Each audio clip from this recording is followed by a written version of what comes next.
Oh, I'm sorry. I didn't see you there. In today's video, Primed Palette and I will be discussing video games and its effect on creativity, exploration, and growth. Make sure to stick around to the end, where we will engage in a friendly competition of Guess the Game. This includes close-up images, where whoever can guess the most games they are from becomes the victor. Enjoy the episode. Mark, it's great to meet you. Thank you so much for taking this time to do a collaboration with my channel, Primed Palette. I'd love for you to kick us off with a little story of some sort around what has recently made you feel so inclined to start playing N64 games again. Oh man, yeah, it's a tough question for me to answer because I don't really know. But I grew up with a Nintendo 64, just always really loved the console, and definitely holds a special place in my heart because it was my first console. The first video game I ever played on it was Star Fox 64, which is one of the first videos I did on my channel when I started doing Nintendo 64 games, because I thought it would be kind of cool to have that be one of the first ones I replay. It was actually a present for my dad's birthday from my mom. I remember when she bought it, she had me in mind as well, and she was like, hey, do you think like a 5-year-old can play this game? And the video game store owner was just like, oh, no way. There's no way he'll be able to play this. I played it fine, and I had a lot of fun with it. Had some kids that are pretty young, and so I want to be able to share those memories with them. So I got my N64 running in. My original N64, actually, we had a flood in our basement when I was growing up, and oh no. It was really bad. It was while we were on vacation, and one of my first thoughts was like, oh crap, my N64 is on the floor in my bedroom, and my bedroom was in the basement. And so I ran downstairs to go pick it up. I picked it up off the floor, and water just like poured out the sides, and my heart just like sank. I was like, no. You knew it was over. You knew it was over right then and there. Was that the last time you played it? Yeah, recently, that was the last time I played it. And then for some reason I kept it. I guess I was a klepto child. I don't know. But I'm glad I did, because later in my adult life, I became an engineer and really techie, and I got it working somehow. No kidding. Yeah, it actually wasn't that hard to do. I replaced the power supply and booted up, and I was like, yes, it works. What type of games have captivated your attention when you're feeling uninspired? If you're having a day where it's been a long day at work or a long day of creating activities for your kids, what sort of games actually are interesting to you if you're in that frame of mind? Oh man, I like games that are more complicated. If I'm just feeling dull and trying to get re-inspired, some games that come to mind are like Zelda games. I think I've always been really good at inspiring lots of people, especially some of the more recent ones. That, when talking about creativity, Tears of the Kingdom, I think, has lots of avenues for creativity and building. And have you played Tears of the Kingdom? Totally does. I fired it up. I played the first 3 hours of it, and right about the same time I found out I was having my first son, and I made the commitment. I was like, okay, I'm not going to get any farther on this until he's like 3 or 4 years old and can play it with me. Oh, cool. I have watched tons of YouTube videos and YouTube shorts around like the different mechanics of putting things together, and I had enough time playing that game too to know and to validate you. Yes, it's highly creative. Yeah. Mix and match just about anything that you can find in the overworld. Like, it's huge. Yeah, stuff like that requires a lot of problem solving. And I love games like that have more than one solution to them. You always feel cool when you don't feel like you're solving something the intended way. You know what I mean? Like, I don't know if you remember the game Portal, or if there's other games like that you've played where you can like jump on the block instead of using a portal to solve the puzzle, and you're like, I did it the unintended way. I'm cool. There's multiple ways for you to reach the end goal itself, and finding your way through that was this is a great segue to my next question.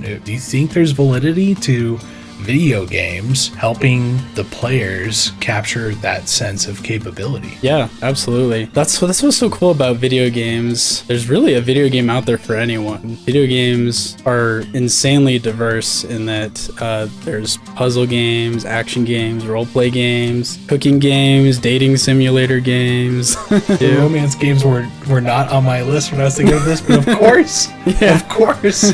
What kind of games do you gravitate towards? Through the last 10 years, gone back and forth of like Minecraft all the way over to games like Helldivers, where it's a little more collaborative between a team, back to games like Stardew Valley, where you're trying to create a farm, and there's some like relationship building in there as well too. I think for a lot of people growing up, there's less forests for you to go out and venture out to. There's less open fields. Not in all places across the world, but in a lot of places where there's more people in a dense population. I couldn't, as a kid, like go out and start my own farm and have animals and stuff like that. I lived in suburbia. Like there's no possible way. And I couldn't like take over the kitchen and try to make like caramel and stuff. Some of those stair steps of playing those experiences in those games became more accessible to me as I got older, and I had less fear about tackling some of those things, right? Yeah, absolutely. You hear that more and more nowadays. I feel like the mentality in video games has really changed in the last couple generations. I've heard from tons of people that they've been inspired to pursue a particular career because of video games. It happened with me with engineering. I think I attribute a lot of it to video games.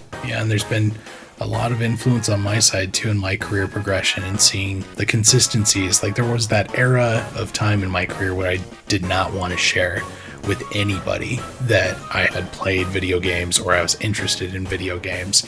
But I was taking lessons learned from games like World of Warcraft of healing for a giant raid and having to be organized and having to be communicative and having to be prepared and show up at the right time and be part of the team. But now I do have to say, in the last 2 or 3 years, it's become, you're right, you're absolutely correct. It's way less of a stigma for you to talk with other professionals. I'm a little hesitant to share with some of my older cohorts because I know that they didn't have the same experiences. They don't have that context. And I think with enough trust, it's fine to have those conversations. But I definitely feel more willing to share that playing Tears of the Kingdom recently, or getting into Helldivers, or playing the new Stardew Valley patch. I think that's been a better place of being received. Yeah. The next question I've got for you is, how might a closed creative environment that you find in most video games help somebody tackle the complexities of creating something in real life?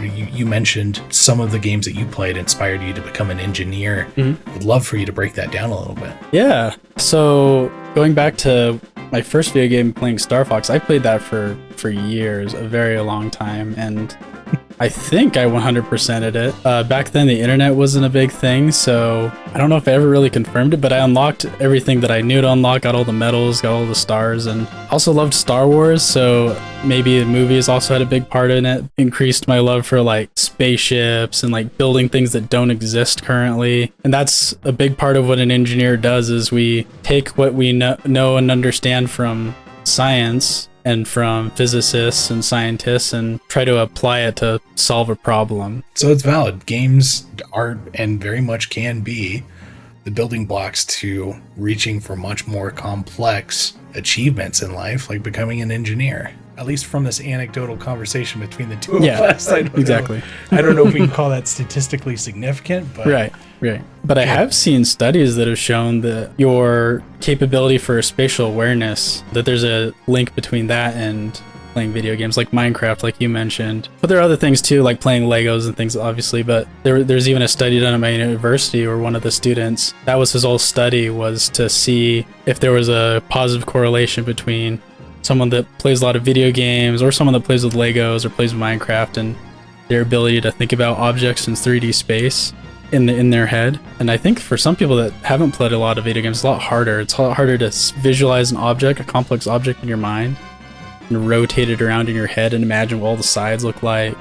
Or for us in video games, like, we're used to doing that all the time, and you can see it in your head a lot easier. I fully believe that. I have had many opportunities to make sculptures out of clay, out of stone, out of wood. And I would certainly mark up my ability to move from a box to something that's got more advanced like facets and edges and where things need to be concave and convex, like all of those things tied to being able to run around a tree in like Mario 64, which I think actually was just a shifting 2D model, but still a lot of the other objects in the game were fully 3D modeled at a very early age in my life where you're making all those connections and starting to recognize that. So, yes, you could get the same effects by like running around a statue at a plaza or something like that as well too, but being able to do that on demand from your living room anytime you want, that's something unique. Shifting into something that might become a more like clickbaity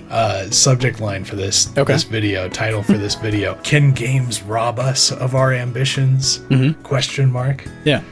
No, it's a fair question. I think that video games are a tool, and like any tool, they can be good or bad. I think that video games can enable and can disable us to a degree. Like if you're getting to the point where you're just so ingrained into a video game that it forms like an addiction where like it's disabling you from other experiences in life. You're scared to like go out and have physical experiences because of it, or like anything, like a tool, like I'm saying, like a hammer, you can hammer in nails or you can bludgeon someone in the head with it. You got to be able to balance things, and you got to determine what's right for you and ask yourself those kinds of hard questions.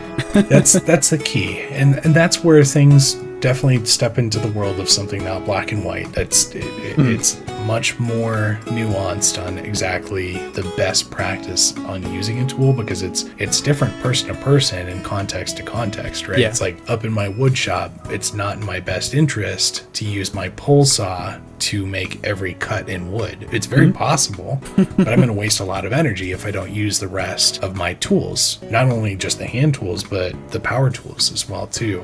Same thing with video games. It's not going to be the be-all end-all for increasing creativity, but it's an accessible tool in the kit, right? Yeah, definitely. What game made you feel the most inspired over the last 5 years? Ooh, in the last 5 years. 5 years ago, what was that? That was pre-COVID. Which feels like an eternity ago. 2018, 2019, which I've seen on Reddit as like, these were the golden years and we didn't even know it. Yeah, before the train hit us all. Oh man, yeah, that feels like a lifetime ago. Got to think of everything since then. I remember Animal Crossing really exploded during COVID. Oh, it did. Because we were all stuck indoors. To buy a Switch. Yeah. Is that when you guys first got your Switch? That's when she first got hers. She didn't want to use. Yeah, she didn't want to share the one that I had anymore. She wanted to have her own one.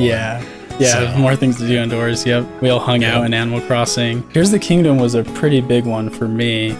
Like that exploration, like you're saying, like just being able to push boundaries and just, oh hey, look at that mountain over there. I want to go climb that mountain.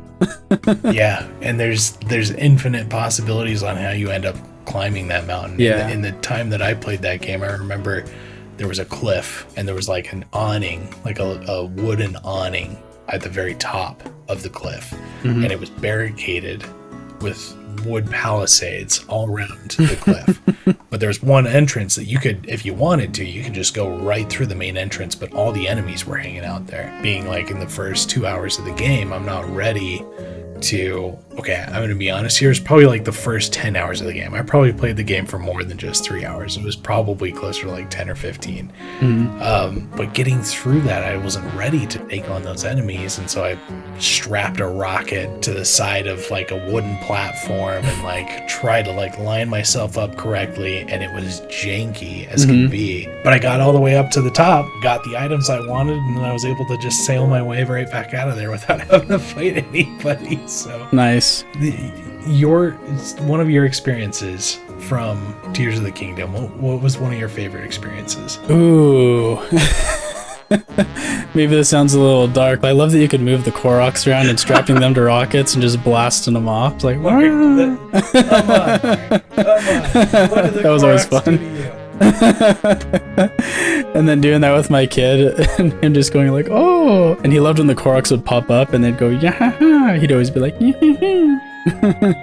Playing Breath of the Wild, my wife watched a lot of that too. Anytime you'd pick up the rock and you'd find one underneath it and you just pure instinct decide to drop the rock in the same place and it'd fall on their head and go, ah. Yeah, and they go, ow.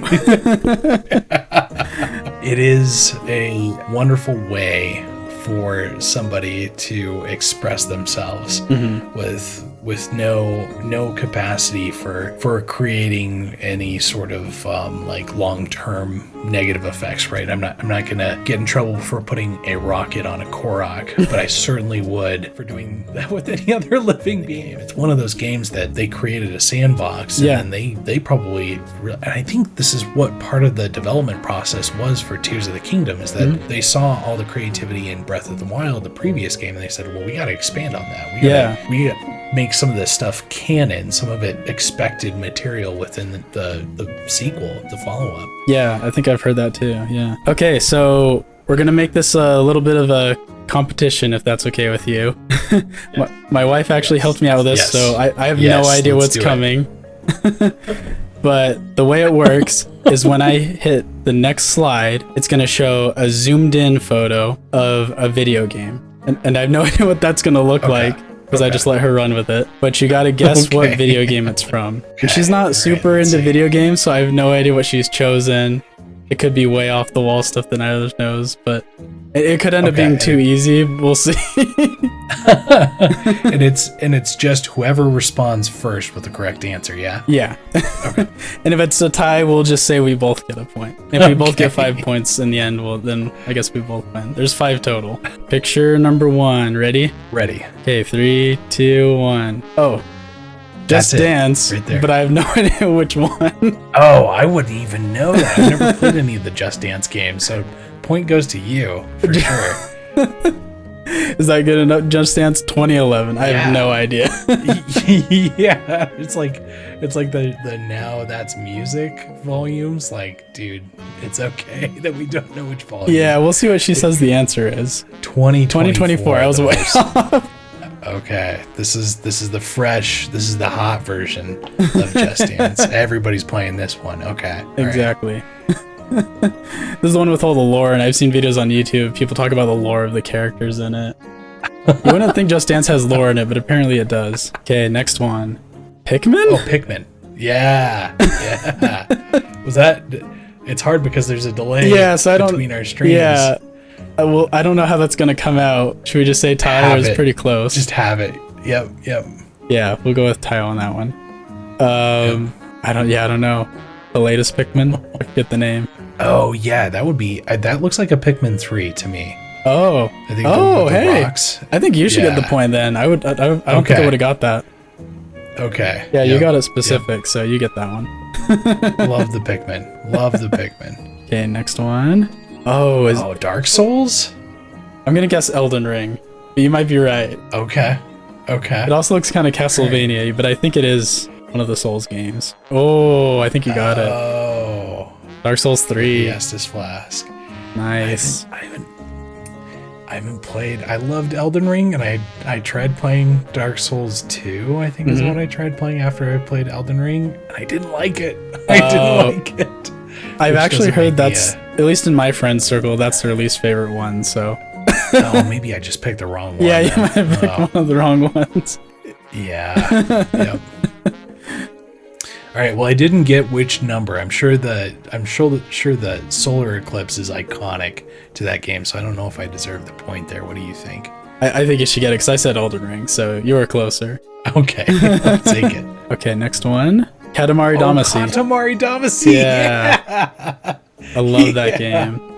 That I am happy to split that point with you. I'm glad you love that game too. It's some of the best music. Oh yeah. Oh. No. That game is so ridiculously funny, and the king that rules the universe. Oh my gosh. Such a ridiculous and funny game. Some of my absolute favorite memories of never having been exposed to how wacky and out of the world some of the Japanese culture, subculture Oh, yeah. is, and then like experiencing this for the first time was like this eye-opening. I remember like journaling like the future is Katamari Damacy, like this is the way. This is the way. Like it's just bizarre and wonderful and crazy and full of all Yep. these little tiny things that you pick up as a ball. Oh yeah. Oh, and I think it's the most recent one, Reroll. I think that was a remaster. Yeah, that one's available on Steam now. Yeah, and Switch, the Nintendo Switch. Yeah. Too. Yep. Haven't played that one yet. Ooh. This could be a lot of things. Prince of Persia, Call of Duty. I want to call it's the Assassin's Creed game. Oh, I think it is. I think it's the Assassin's Egypt one? Creed. I think Is it it is. Egypt? I don't. Another one that's I have not played a lot of, and it's got a lot of different games. I think you got but it. it also could be Prince of Persia. Yeah, I don't know. Let's see. I think I'm wrong. The graphics look too good to be Prince of Persia. Let's see. Yep. Oh, there he is. You got it. I do. Yep. There we go. Nice. There we go. Is that the first one? Because she just put I Assassin's don't Creed. think so. I don't think the first one looked that good, but maybe it did. I don't know. I don't know. That was one that my know brother enough. was more into. It sounds like you didn't play a lot of them either. I played the second one, and then I played one of the ones that came out on Switch. The one that was during the United States like Revolutionary War. Oh yeah. That was a really cool one. I love that old one- US that one had history, some- so that was cool. Yeah, that one had some excellent launch bugs with like people's faces not rendering in fully, and so it was just a floating pair of eyeballs and stuff. So. Yeah, some of that stuff was hilarious. Okay, next one. What? Ooh. Oh, could it be? Oh, I know this one. What's it called? Little Nightmares. I think it's Little Nightmares. Oh, I have not heard of this. What? Yeah, do you not know Little Nightmares? It's no. It's more of a horror game, but it's like 2.5D kind of platforming. Like it's side scroll, but you can move in and out board. And there's these monsters that try and eat you and stuff, and it's kind of claymation style-y. I think that's what it is. I'm gonna have egg on my face if it's not. Let's see. Let's see. All right. Oh, I got it. Little Nightmares 2 specifically. Wow. Yeah, I actually played this with my wife. It's Okay, fun. It's you really like this fun. one? Okay. Yeah, All yeah. right, yeah. My wife enjoys a good macabre. Oh, there you go. Alien, You should try it. Alien Isolation's like one of her absolute favorites to Really? watch. So Okay. yeah. She might enjoy this series then. Those are very creepy but fun games. Yeah, Mark, I think I beat you. I think I got this one down pat. Yeah, I lost track Should of we the score. Ooh. I don't Looks like you're gonna need a rematch. Yeah. Well done. You Okay. showed me up. Yeah, I'm ready for this anytime. Bring it on. Yeah. Good job. So many of these games I've never played, but Mhm. as you can tell, the way that I was able to find you was through watching YouTube videos. I love in the evenings. There's not always people online for my friend group on weekdays to play, and sometimes I've got downtime and I might not feel like painting or doing anything else on the creative engine side. So Yeah. watching some YouTube videos is a great way to unwind. Thanks for joining me. Primed Palette. Do you want to go by Primed Palette, or what should people call you? Chris is fine. Chris is fine. Chris Yeah, from Primed yeah. Palette. Thanks so much for playing this little game for me and for the discussion. Make sure that you go to Chris's channel, Primed Palette, and I'll put it in my description on my video, and check out his channel. Do you want to give a brief description of your channel for my viewers? Yep. A lot of content focused on very technical things related to painting and drawing, and then a little more content that's high level, that's a little more like the philosophies of being creative and how to stay in a mode of flow as you make things. Yeah, very cool. Yeah, I think that's like super important in this day and age, especially when people live in smaller places, can't get out, or can't quite find their creative rhythm in their life or their creative outlet, and to go to a channel like yours and try and get some thoughts stirring, gears turning on possibilities. I think that's really cool. That's right. That's right. Yeah. The more people out there making things and creating things, better off all of us are. Thanks everyone for watching, and I'll see you in the next video. Sounds good. Thanks, Mark. Yeah, thank you.